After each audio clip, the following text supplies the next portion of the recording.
Yo, what is up guys? It is Nick, or the Notorious Fantasy, back at here with another fantasy football video. In today's video, I'm going over all of the Week 9 waiver wire ads, as well as some honorable mentions at the end of the video, so make sure you stay tuned for the whole thing. Now, before I get into all these waiver wire ads, I'd like to ask you guys to listen to a word from my sponsor, OverlayDFS.com. Alright guys, so how Overlay DFS works is all you have to do is make 12 simple start-sit decisions. Are you going to go with Russell Wilson versus Deshaun Watson, Jared Goff, or Tom Brady? Who is going to score the most points in that matchup? All you got to do is make 12 picks. It is that simple. So now I'm going to go about how I do it. What I typically do is I like to go for games in here where there are stacks. So say in this game, you see at the wide receiver position, I think DeAndre Hopkins scores more than Michael Thomas, per se. So I go with Deshaun Watson as well. Now you have stacked them. It's like in those other DFS sites where you stack the players. I'm going to stack those players because I believe they are going to do great together. Now, with this, I'm going to make a total of 12 total picks plus 3 alternate picks. Now, the way this works is it used to be a single entry GPP. Now, in these, you can add up to 10 maximum entries, and the top 10% win 9 times your buy-in. It is actually amazing. And then if you hit that beautiful 12 and you can get the progressive bonus in the $2 game of over $3,000. Now, if you're playing in some of those bigger games, the progressive bonus is over $27,000. That is going to be huge for you to hit if you can hit that, and I think you can. Now, you guys are going to come play against me. Come compete with me. Let's see who's smarter, me or you. Likely is going to be you. So let's play together. Let's hit that 12-0 record bonus there, and the stars are going to align, and it's going to be amazing for you. Let's have some fun this week. Check out overlaydfs.com, link down below in the description. You're going to have a great time. Play the rest of the video now. And we are back. Make sure to check out overlaydfs.com, link down below in the description. They're a great website. I plan it every single week, but that's enough from them. Let's get right into the video. Week 9 waiver wire ads. My first waiver wire ad is at the running back position, and that is Mr. Jamal Williams, running back of the Green Bay Packers. Now, he has 40% ownership on NFL.com. His last 3 weeks have been quite amazing. Week 6 against the Detroit Lions, 14 touches for 104 yards and 4 of 5 receptions for 32 yards and 1 touchdown, which made 23.6 PPR points. Week 7 against the Oakland Raiders, 3 touches for 5 yards and 4 of 6 receptions for 26 yards and 1 touchdown for 13.5 PPR points. And week 8, last week I should say, against the Kansas City Chiefs, 7 touches for 22 yards and 1 tutty, plus 3 of 3 receptions for 14 yards and 1 touchdown for a grand total of 18.6 PPR points. He has been splitting touches with Aaron Jones, but that makes him still a great flex option because Matt LaFleur will not take him off the field. Him and Aaron Jones are going to split touches all year, and he's definitely worthy, to me, of a flex spot. Now, he has 1 touchdown in all of the last 3 games, so that means that he has some type of consistency. Even if he's getting just 3 touches or just 4 catches every single game, he is finding that end zone, so he's definitely worthy of a pickup. This week is my favorite pickup at the running back position. Next game here, we have Mr. Mark Walton, running back of the Miami Dolphins, 9.4% ownership on NFL.com. Kenyon Drake got his ass shipped off out of Miami, and you know what that means. The Cardinals' backfield is fucked up, but you know what else that means? That means that Mark Walton could be in for a good fantasy year now, probably likely becoming the running back 1 on the team, was getting more touches and more snaps on the first team offense this game against the Steelers. Now, week 8 without Kenyon Drake, KD, against the Steelers, he had 11 carries for 35 yards and 1 fumble, plus 3 receptions for 19 yards and 6.4 PPR points. Now, I know those aren't the greatest numbers, but this is just one game. I think as he gets more set in with the offense, I think he's going to be scoring a lot more points. And if Miami is in the situation where they're actually scoring points like it seemed like they were tonight or last night against the Steelers, I think that it could be well for Mark Walton. He's definitely worthy of a stash/pickup this week. Next player here we have is Kalen Ballage, running back as well of the Miami Dolphins, 19.8% ownership on NFL.com. Now, I would pick up Mark Walton because he did get more usage in this game, and that is very telling because it was without Kenyon Drake, but he could be fantasy relevant without Kenyon Drake as well. He could be seeing these pass-catching opportunities, could be seeing rushing opportunities on the team. Obviously, I prefer Mark Walton, but I figure I could also go over Kalen Ballage. Could be fantasy relevant without Kenyon Drake, as I said. Week 8 against the Steelers, 3 carries for 8 yards and 1 reception for 11 yards, 2.9 9 PPR points. Now, I know that isn't amazing. That is nothing to write home about, but it is still an okay game. I mean, you could be doing a lot worse, but I think that maybe in the next couple of weeks, this stash you make with Kalen Ballage could prove to be great. Now onto the wide receivers. My number one ranked wide receiver to pick up is Cole Beasley of the Buffalo Bills, 7% ownership on NFL.com. He has been consistent all season, averaging 11.3 points in PPR formats. Now, his last 2 weeks, he has scored and has played well. Now, you guys need to notice that a lot of these guys that I tell you to pick up is because of their touchdown consistency. Last week, I raved about Devontae Parker, and he scored and was putting up points. Now, I think that this week, it's the same thing. Cole Beasley has been very consistent for Josh Allen. Clearly, Josh Allen loves targeting him. Obviously, I'd prefer to have John Brown, but he's not on this list because he's owned in too many leagues. He was on the list week 1 and week 2.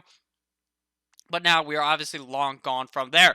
Week 7 against Miami, 3 of 6 receptions for 16 yards and 1 tutty for 10.6 PPR points. Week 8 against Philadelphia, 3 of 7 for 41 yards and 1 touchdown, 13.1 PPR points. So like I said, he's been consistent all year and is averaging 11.3 PPR points. Obviously, some of those games are without Josh Allen, and when Josh Allen was hurt, the quarterback sucked ass. So this means that he had some down games, but now with Josh Allen back in the saddle, I think Cole Beasley is definitely worthy of a look in PPR leagues and is probably my favorite wide receiver pickup due to his consistency. Next wide out here is Danny Amendola of he's a wide receiver of the Detroit Lions, 4.8% ownership on NFL.com. Now, he has performed well the last 2 games. Week 7 against Minnesota, 8 of 11 for 105 yards, 18.5 PPR points. Week 8 against the New York Giants, 8 of 8 for 95 yards, 17.5 PPR points. Even with Golladay putting up numbers, even with Marvin Jones potentially putting up numbers, I think that he is still a guy that you're going to be wanting to start in fantasy football, at least for the next coming weeks until he lets you down. I think he's definitely worthy of a pickup, and I would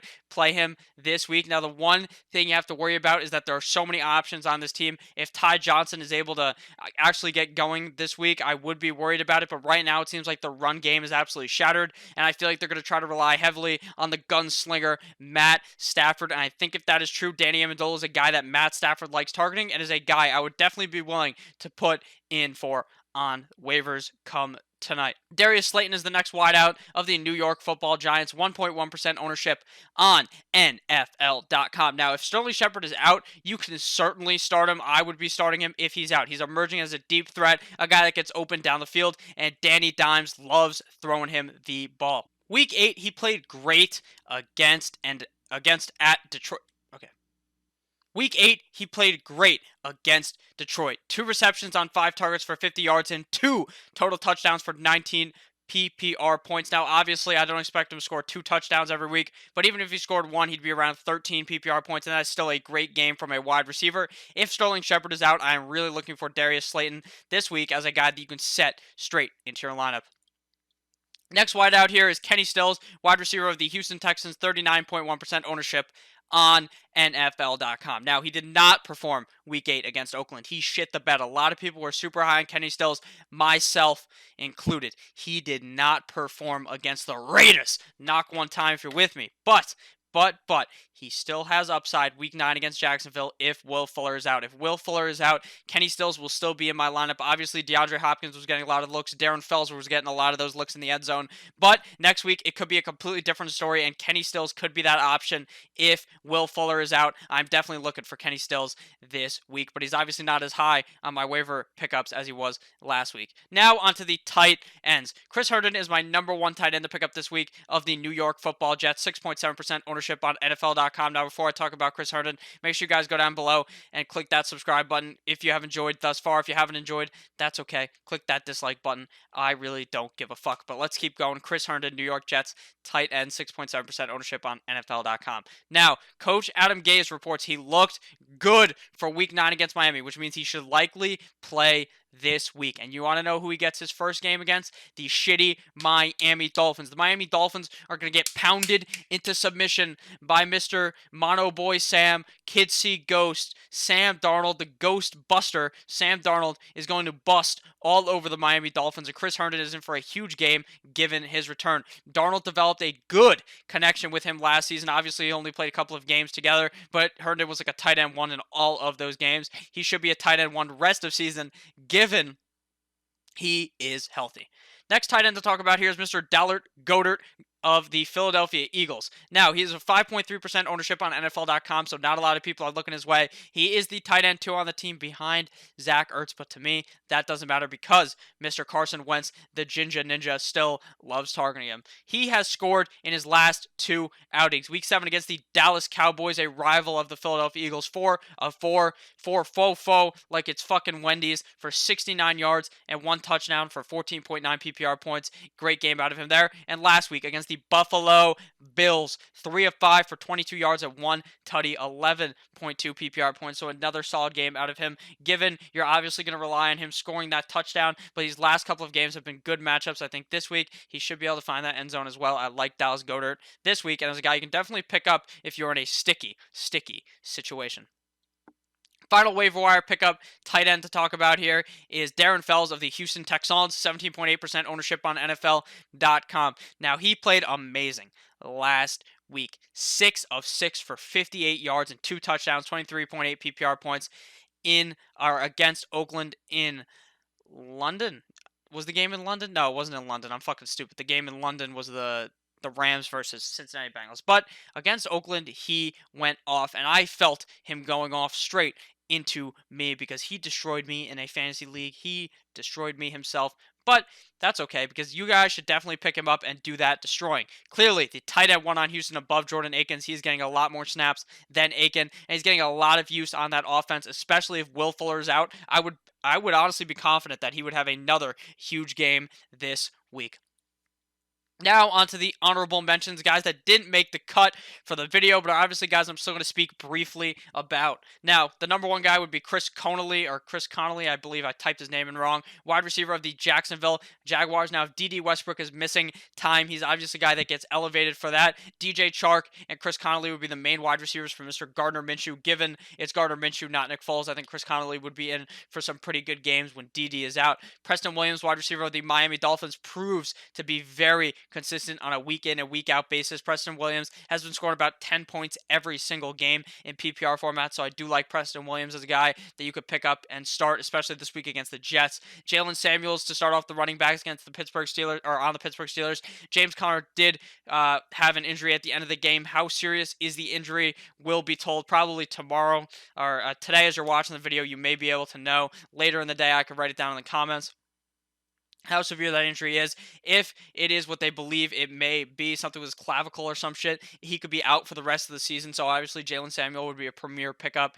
in that situation. Alexander Madison, next running back in the honorable mentions. Obviously, if Dalvin Cook was to go down, Alexander Madison's a guy that you'll be starting every single week as a top 10 back. Next honorable mention is Rock Armstead, running back of the Jacksonville Jaguars. You see how much how many touches Leonard Fournette gets. If Leonard Fournette was to go down, if you're a Leonard Fournette owner, you need to have Rock Armstead. If you're a Dalvin Cook owner, you need Alexander Madison. If you're a James Conner owner, you need Jalen Samuels.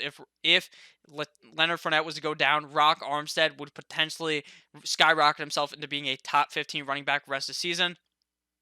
For the tight ends, we have Eric Ebron, tight end of the Indianapolis Colts. Now, I know he did not perform all that great last week, I should say. If he finds that end zone, he's a guy that is a red zone threat. If he scores, he'll definitely be a guy that's worthy of adding. And the final guy is Jonnu Smith, tight end of the Tennessee Titans. We saw last week, Ryan Tannehill loved targeting him. Now, if Delaney Walker is out yet another week, Jonnu Smith will be a great tight end to have on your fantasy. Thank you guys all so much for watching this video. If at any point you ended up enjoying, make sure to click that subscribe button down below. If you ended up liking the video, also make sure to click that like button. Also, check out overlaydfs.com, link down below in the description. You can come and play against me. I plan it every single week. It is a boatload of fun. I would not tell you guys or accept a sponsor from something I did not enjoy. I really do enjoy playing on there. I know a lot of my subscribers have been playing on there. They've told me, I've gotten DMs that they're playing. So I hope you guys are having a fun time.